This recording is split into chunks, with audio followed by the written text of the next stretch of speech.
नमस्ते। आज हम एक ऐसी दिलचस्प यात्रा पर निकलने वाले हैं जो सीधे आधुनिक राष्ट्रीय पहचान और आर्थिक स्वतंत्रता की जड़ों तक जाती है। ये इतिहास का एक ऐसा बेहतरीन हिस्सा है जहां हमारी अर्थव्यवस्था और संस्कृति दोनों ने एक दूसरे का हाथ थामकर एक नए राष्ट्र के निर्माण की नींव रखी है। तो चलिए सीधे इस सोर्स मटेरियल में उतरते हैं और समझते हैं कि कैसे एक आर्थिक संघर्ष देखते ही देखते एक वैचारिक और सांस्कृतिक आंदोलन बन गया। शुरुआत करते हैं इस हैरान कर देने वाले आंकड़े से। सोचिए जरा, 45 ट्रिलियन डॉलर मतलब 45 ट्रिलियन डॉलर्स। ये कोई मामूली रकम नहीं है। ये उस दौलत की आधुनिक कीमत है जिसे ब्रिटिश नीतियों द्वारा भारत से पूरी तरह बाहर निकाल लिया गया था। इस शोषण का असर इतना भयानक था कि 1700 के दशक में जहां ग्लोबल इकोनॉमी में हमारी हिस्सेदारी लगभग 23% थी, वो ब्रिटिश शासन के आते आते घटकर सिर्फ 3% रह गई। सिर्फ 3%। और ध्यान दीजिए, यही वो बड़ा आर्थिक झटका था जिसने देश में आत्मनिर्भरता की आग भड़काई थी। इस भारी आर्थिक शोषण ने एक आंदोलन को जन्म कैसे दिया, इसे हम इस रोड मैप के जरिए समझेंगे। पहले हम औपनिवेशिक आर्थिक शोषण को देखेंगे, फिर स्वदेशी बैंकिंग के उदय को, उसके बाद हिंदू धर्म की एक नई वैचारिक प्रस्तुति, शिक्षा और सामाजिक भावना, धर्म से संस्कृति की तरफ का सफर और आखिर में राय बनाम सावरकर के विचार। ये सफर पैसे से शुरू होकर पूरी तरह थियोलॉजी और कल्चर तक जाता है। तो चलिए सबसे पहले हिस्से से शुरू करते हैं, कॉलोनियल इकोनॉमिक ड्रेन। आखिर उस वक्त आर्थिक दबाव कितना ज्यादा था। अब इस दौर के टेंशन को थोड़ा करीब से देखिए। एक तरफ थे बड़े बड़े ब्रिटिश प्रेसिडेंसी बैंक्स जो अपना पैसा सिर्फ ब्रिटिश रेलवेज और पोर्ट्स जैसे प्रोजेक्ट्स में लगाते थे। आम भारतीयों के लिए इनके दरवाजे पूरी तरह बंद थे। और दूसरी तरफ गांव और कस्बों के साहूकार थे।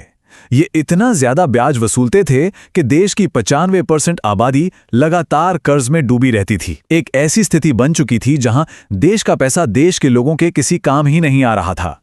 और यहीं से शुरू होता है हमारा दूसरा दौर, स्वदेशी बैंकिंग का उदय। इस आर्थिक व्यवस्था ने एक नया रास्ता खोला। और सबसे दिलचस्प बात यह है कि इस एक्सक्लूजन ने स्वदेशी विचार को एक नई दिशा दी। और इस टर्निंग पॉइंट पर एंट्री होती है हमारी कहानी के मुख्य नायक की, लाला लाजपत राय। एक ऐसे विजनरी नेता जिन्होंने आर्थिक और वैचारिक आज़ादी की लड़ाई को एक ही धागे में पिरो दिया। उन्होंने इस उपनिवेशिक शोषण का एक बड़ा सॉलिड जवाब ढूंढा और 1894 में पंजाब नेशनल बैंक की स्थापना की। ये सिर्फ कोई आम बैंक नहीं था, ये भारतीय पूंजी को वापस भारतीयों के विकास में लगाने का एक तगड़ा स्वदेशी हथियार था। आगे बढ़ते हैं तीसरे हिस्से पर, थिनिंग द हिंदू रिलीजन। अब देखिए, राय का राष्ट्रीय निर्माण का सपना सिर्फ बैंकिंग तक रुका नहीं। ये एक ऐसी इंटेलेक्चुअल जर्नी बन गए जहां हिंदू पहचान को एक बिल्कुल नए सिरे से परिभाषित किया गया। इस सोच को समझने के लिए हमें सबसे पहले इस एकेडमिक कॉन्सेप्ट को समझना होगा जिसे थिन रिलीजन कहते हैं। सुनने में थोड़ा अजीब लगता है ना, पर बेसिकली इसका मतलब है धर्म की एक ऐसी व्याख्या जहां आप जटिल और भारी भरकम कर्मकांडों को साइड में रख देते हैं। इसकी जगह आप कुछ बहुत ही बेसिक और आसान नियमों पर फोकस करते हैं। इसका मेन टारगेट था धार्मिक मतभेदों को भुलाकर अलग अलग विचारों वाली जनता को एक साथ लाना। और यही कॉन्सेप्ट हमें एक और बड़े विचार की तरफ ले जाता है जिसे कहते हैं कल्चरलाइजेशन या सांस्कृतिकरण। इसका मतलब क्या है? ये एक ऐसी प्रोसेस है जहां किसी बिलीफ या प्रथा को उसके हार्डकोर धार्मिक रूप से अलग कर दिया जाता है और फिर उसे एक गैर धार्मिक सेक्युलर संस्कृति या कल्चर के रूप में नए सिरे से डिफाइन किया जाता है।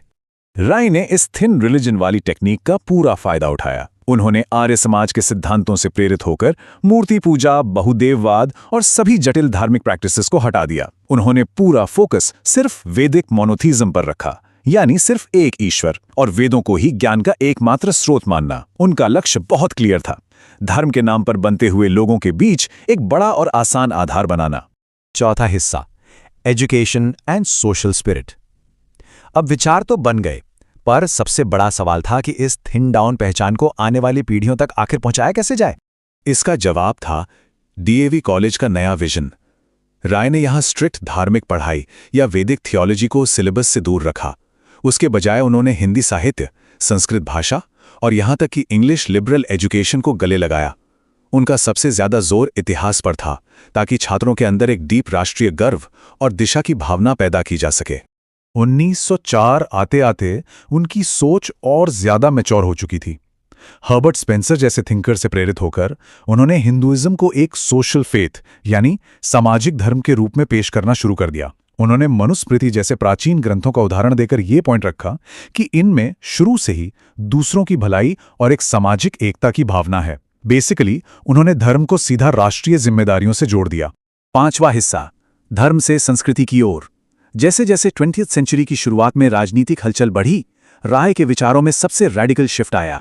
1909 में जब अलग मुस्लिम इलेक्टोरेट्स को मंजूरी मिली तो राय को एक बहुत गहरी बात समझ आई। उन्हें रियलाइज हुआ कि अगर हमारी पहचान सिर्फ वेदों पर टिकी रही तो सिख, जैन और बौद्ध जैसे समुदाय इस डेफिनेशन से बाहर रह जाएंगे। इस एक्सक्लूशन से बचने के लिए उन्होंने थियोलॉजी को पूरी तरह किनारे कर दिया और अपना फोकस शिफ्ट किया पूरी तरह से हिंदू कल्चर पर। उनका अब यह मानना था कि किसी भी जनता की असली रूह उसकी संस्कृति में होती है, ना कि सिर्फ उसके धार्मिक कर्मकांडों में। अगर हम रायले के दिमाग की इस यात्रा को ट्रेस करें तो एक बिल्कुल क्लियर क्रोनोलॉजिकल आर्क दिखती है। 1880 के दशक की धार्मिक बहसों से शुरू होकर 1890 में सेक्युलर शिक्षा, फिर 1904 में राष्ट्रीय भावना को जगाना और आखिरी में 1909 आते आते धर्म को लगभग छोड़कर एक व्यापक सांस्कृतिक पहचान की तरफ मुड़ जाना। ये सब स्ट्रैटेजिकली किया गया ताकि मैक्सिमम लोगों को एक झंडे के नीचे लाया जा सके। अब हम आते हैं अपने आखिरी हिस्से पर, राय बनाम सर्वारिकाइड हिंदुत्व। चलिए इम्पार्शली देखते हैं कि राय की इस कल्चरलाइजेशन अप्रोच और बाद में आई सावरकर की प्रभावशाली आइडियोलॉजी में क्या एकेडमिक डिफरेंसेस थे। अगर हम बिल्कुल स्ट्रिक्टली सोर्स के हिसाब से कंपेयर करें तो दोनों ही थिंकर्स ने हिंदुइज्म को एक कल्चर की तरह प्रेजेंट किया, लेकिन एसिमिलेशन यानी दूसरों को अपने में समाहित करने के मुद्दे पर वो दोनों दो अलग किनारों पर थे। राय रिलीजियस डाइवर्सिटी को एक्सेप्ट करते थे। वो चाहते थे कि मुसलमान और ईसाई धार्मिक राष्ट्रीयता के रूप में साथ रहें और मिलकर एक नया भारत बनाएं, जबकि 1923 के आसपास आई सावरकर की आइडियोलॉजी डिमांड्स रखती थी स्ट्रिक्ट कल्चरल एसिमिलेशन की, जहां बाहरी रिलीजियस टाइज को छोड़कर एक्सक्लूसिवली हिंदू कल्चर को अपनाना जरूरी था। सावरकर के हिंदुत्व के 3 मुख्य पिलर्स थे। उनके हिसाब से सिर्फ इस भूमि पर रहना काफी नहीं था। पहला, इस देश को अपनी पितृभूमि मानना।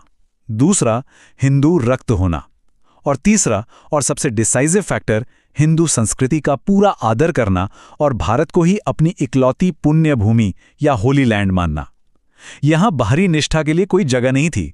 इसके बिल्कुल उलट राव का विजन थोड़ा अलग था। उन्होंने एक्सप्लिसिटली कहा था कि उनका मकसद किसी माइनॉरिटी को दबाना नहीं है। उनका गोल एक ऐसा इंडियन नेशन बनाना था जो नीचे से ऊपर की तरफ यूनाइट हो, जिसका मतलब है कि अलग अलग डिस्टिंक्ट कल्चर्स और कम्युनिटीज बरकरार रहें, पर वो आगे चलकर मिलजुल कर एक कोलैबोरेटिव भारतीय राष्ट्र का निर्माण करें। इस पूरी चर्चा को समाप्त करने से पहले एक अहम सवाल पर थोड़ा सोचिए। अपनी इकोनॉमी को कंट्रोल करना और अपनी कल्चर को डिफाइन करना, ये दोनों चीजें एक साथ किस तरह आधुनिक देशों के निर्माण में आज भी उतनी ही रेलेवेंट हैं।